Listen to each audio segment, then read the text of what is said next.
안녕하십니까. 반갑습니다. 청춘 쉼표의 윤쌤입니다. 오늘은 I Love Sophia에서 실존주의에 대해서 이야기를 조금 드리려고 합니다. 우리 어린 왕자 한번 얘기를 했었죠. 그 어린 왕자를 얘기를 하면서 실존주의에 대해서 조금 더 깊이 있게 한번 고찰해보고자 하는 그런 생각이 좀 들어서 여러분들하고는 실존주의에 대해서 이야기를 좀 해드리도록 하겠습니다. 실존주의를 얘기를 하는 가장 큰 이유 중에 하나는 뭐냐 하면 우리가 어떻게 살아가야지 되는지에 대한 그런 태도에 대해서 이야기를 좀 해보고자 함입니다. 사실은 저도 그렇게 살지는 못해요. 늘 이제 현실에 쫓겨서 살아가게 되고 그 다음에 늘 바쁘게 그렇게 살아가게 되는데 한 번쯤은 우리가 돌아봐서 생각을 해봐야 되지 않을까 그렇게 생각을 해봅니다. 실존주의를 조금 이해하기 위해서는 사실상 19세기 말 그리고 20세기 초로 들어가야 되는데 여러분들도 대부분 아시다시피 19세기 말과 20세기 초는 세기말 현상이 일어났던 그리고 세기말 현상이 가장 극심했던 시기다라고 이렇게 얘기를 할 수 있는 거죠. 그 전까지의 철학만 하더라도 대부분이 인간의 이성, 즉 우리가 철학이라고 얘기를 했을 때 가장 중요한 것 중에 하나가 뭐냐 하면은 바로 우리가 어떻게 하면 행복해질 수 있을까라는 것에 대한 그 물음이거든요. 그 물음에 대한 답변인 건데 사실은 이제 19세기 말이라든지 이때부터는 그 전부터는 이성주의라는 것이 팽배해 왔습니다. 그래서 우리의 이성과 논리를 믿으면 우리는 행복해질 수 있다라고 이렇게 얘기를 했었는데 사실은 그것이 아니었죠.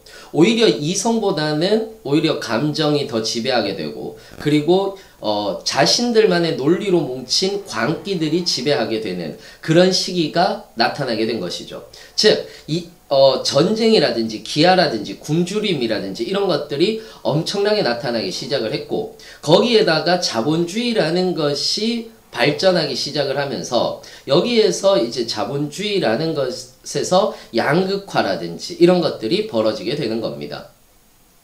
그러다 보니까 대부분의 사람들 또는 학자들은 이성이라는 것 또는 합리적이라는 것에 대해서 의심을 하기 시작을 했죠. 그리고 나타난 철학이 바로 실존주의 철학입니다. 실존주의 철학이라고 얘기를 하는 것은 단 하나의 물음을 던지죠. 우리는 어떻게 살아야 할까라는 것입니다. 그래서 우리는 끊임없이 삶에 대해서 이야기를 합니다. 여러분들도 그렇지 않겠습니까? 우리의 삶을 어떻게 살아야 할까? 어떻게 하면 행복해질 수 있을까? 그래서 우리는 소확행이라는 것을 꿈꾸기도 하고 그리고 또는 먹을 것에 집착을 하기도 하고 또는 다른 취미 활동에 집착을 하기도 하면서 그래 이게 행복이지 라고 이렇게 이야기를 하고 있습니다. 사실은 제가 얘기 드리고 싶은 것은 어린 왕자를 볼 때도 그렇고 우리가 실존주의라고 얘기를 했을 때 삶에 대한 태도, 즉 삶이라고 생각을 한다면 그 건너편에 있는 죽음도 우리는 생각을 해봐야 된다라는 것이죠. 즉 실존주의라고 얘기를 하는 것은 삶과 죽음을 어떻게 바라볼 수 있을 것인가에 대한 내용을 담고 있는 철학이 바로 실존주의 철학입니다. 그래서 니체라든지 이런 사람들 같은 경우는 니체는 신은 죽었다라고 이렇게 얘기를 하면서 내 인생은 스스로 내가 만들어가는 것이고 내가 오늘을 살아가면서 오늘 내가 하고 싶은 것을 해야 된다라고 이렇게 얘기를 하고 있죠. 즉 선악을 넘어서라든지 이런 책에서 보게 되면은 선과 악은 누가 정해주는 것이다. 그러니까 나는 좋은 것과 나쁜 것으로 구분하고 나에게 좋은 것을 해야 된다라는 이런 철학적인 의미를 담고 있기도 합니다. 저는 여기에서 여러분들한테 니체가 어떻고 샤르트르가 어떻고 그리고 키에르케고르가 어떻고 라는 얘기를 하고 싶지는 않습니다. 실존주의라고 얘기를 했을 때는 늘 끊임없이 죽음에 대해서 우리는 생각을 할 수밖에 없죠. 죽음 우리가 죽음을 인지하고 살아가느냐에 대한 문제입니다. 우리는 죽음을 대부분 인지하지 않고 우리는 죽음에 대해서 회피하면서 살아가죠. 우리는 죽지 않는다라는 생각을 합니다. 죽음은 늘 우리 곁에 가까이 있는 것인데 실존주의자들은 이런 얘기를 합니다. 우리는 언제든 죽을 수 있다. 그렇다면 우리는 오늘을 살아야 한다. 라는 이 얘기를 남기는 것이 바로 실존주의죠. 또 하나가 더 있습니다. 그렇다면 우리는 어떻게 살아야 될까라고 얘기를 했을 때 실존주의를 조금 풀어서 얘기하자면은 실제 존재하는 나, 즉 실제 존재하는 나를 우리는 어떻게 증명할 수 있을까라는 것이죠. 우리는 실제 존재하는 나를 어떻게 증명할 수 있을까요? 바로 소속입니다.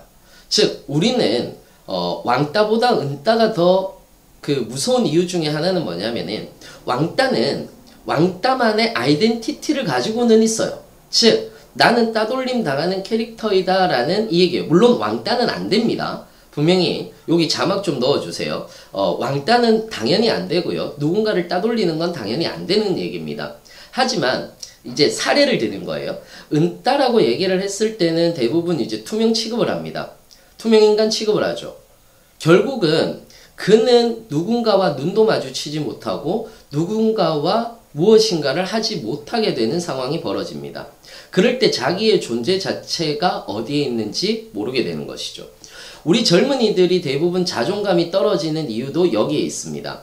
우리는 늘 자이든 타이든 간에 소속감이라는 것을 가지고 살아왔습니다. 가족에 소속되어 있었고요. 그리고 유치원, 그리고 뭐 초등학교, 그 다음에 대학교까지 우리는 늘 어떤 소속에 속해져 있었어요. 그리고 이제 사회에 속하려고 합니다. 취업을 하는 거죠. 그 사회에 속하려고 했을 때 취업에서 실패를 하게 된다면 우리는 그 소속감이 사라지게 되고 나는 여기에 대해서 소속하지 못하게 될 것이라는 불안감이라는 것이 들게 될 수 있는 겁니다.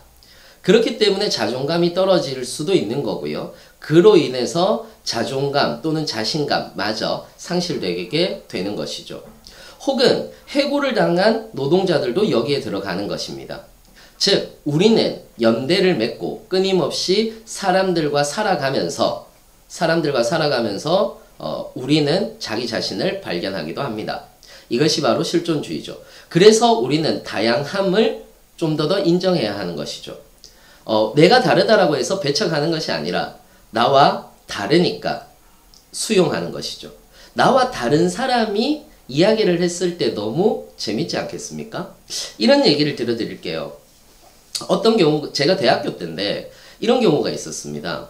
한창 제가 마르크스라든지 이런 쪽에 빠져 있을 때인데 어떤 친구가 그랬어요. 후배가 선배 마르크스에 대해서 잘 알고 계세요? 야, 너 마르크스 모르니? 야, 모르면 말을 하지 마 라고 이렇게 얘기를 했습니다. 아니죠. 정확하게는 마르크스를 아는 사람들도 있고 저도 마르크스에 대해서 다는 모릅니다. 마르크스에 대해서 아는 사람들도 있고 모르는 사람들도 당연히 있는 것이죠. 그렇다면 마르크스의 이론을 가지고 내 이야기를 하면서 그 사람의 얘기를 들어보았을 때 제대로 된 연대가 이루어지는 것인데 제가 그 사람에 대해서 말을 못하게 한 거예요. 말에 대한 억압구조가 있었던 거죠. 말을 못하게 해버렸습니다. 그러면은 그 사람은 얼마나 자존심이 상하고 자신감이 떨어졌을까요? 이러한 겁니다. 즉 실존주의라고 얘기를 하는 것은 우리가 어떻게 인생을 살아가야 되느냐라고 얘기를 했을 때 끊임없이 죽음을 생각하자. 우리는 언제 죽어도 이상할 것 없는 사람들이다. 그래서 오늘을 살자. 그렇다면 오늘을 어떻게 살 것인가? 연대를 하자. 여러분들과 마음이 맞는 사람들과 연대를 하고 그리고 다른 사람들도 포용하자. 그것이 실존주의가 가지고 있는 가장 핵심적인 정수가 아닌가라고 이렇게 생각을 합니다. 이 글을 올리는 이 영상을 올리는 가장 큰 이유 중에 하나는 무엇이냐 하면은 우리가 살아가는 데 대한 태도를 어린 왕자를 읽으면서 조금 더 깊이 생각해 보기 위함입니다. I love Sophia 실존주의 편이었습니다. 그럼 저는 또 다른 철학을 가지고 여러분들한테 찾아뵙도록 하겠습니다. 다음 편 미리 예고를 해드리면 다음 편은 장 보드리아르의 기호소비 사회에 대해서 이야기를 좀 드리도록 하겠습니다. 자, 그러면은 우리 다음 편에서 뵙도록 하겠습니다. 감사합니다.